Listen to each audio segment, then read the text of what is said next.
Your bill sir.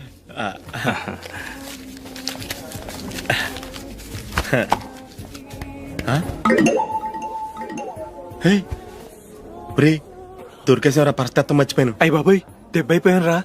నేను కూడా purse తీసుకురావడం మర్చిపోయాను రా. అవును మరి నువ్వు తెస్తే అందులో డాలర్స్ గోల్డ్ బిస్కెట్స్ ఉంటాయి. మహా అయితే లాటరీ టికెట్ లాండ్రీ బిల్లు ఉంటాయి అంతే కదా. ఊరుకురా.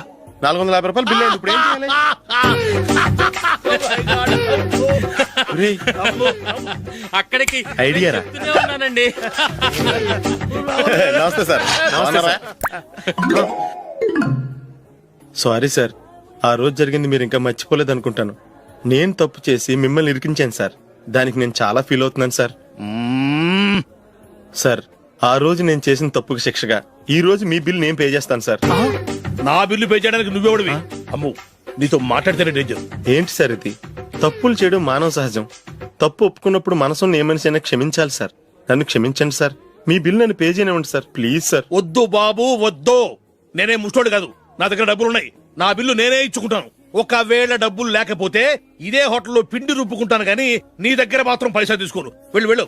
సారీ సార్, నేను వస్తాను సార్. పదరా, మనసున్న మనుషులే లేరు. దొంగ వెతవు. ఇలాంటి వాళ్ళని నమ్మకూడదు. బిల్లు ఇచ్చినట్టు ఇచ్చి ఏదో తిరకాసు పెట్టి మోసం చేస్తారు.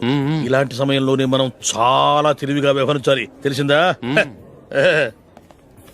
సార్, ఏంటి? బిల్ నేను పే చేస్తున్నాను. వద్దు, నేను పే చేస్తాను. నువ్వు వెళ్ళు. ఓకే, బిల్ ఆయన ఇస్తారంటండి. ఓకే, వస్తానండి. వీడు వస్తాడని తెలిస్తే ఇంకో బిర్యానీ తినేవాని కదరా. నేను ఇంటికి పాస్లెట్కి వెళ్ళి ఉన్నా. పెద్ద పెద్ద మునగాళ్ళం చూసాం. Bill sir. ఏంటే ఇది? 2 ఫ్రూట్ సలాడ్లు తిన్నాము, 500 రూపాయలు బిల్లా? మీ బిల్లు 50 రూపీసే సార్. పక్క టేబుల్ బిల్లు కూడా మీరే ఇస్తాన్నారు కదా, రెండు కలిపి 500 రూపీస్.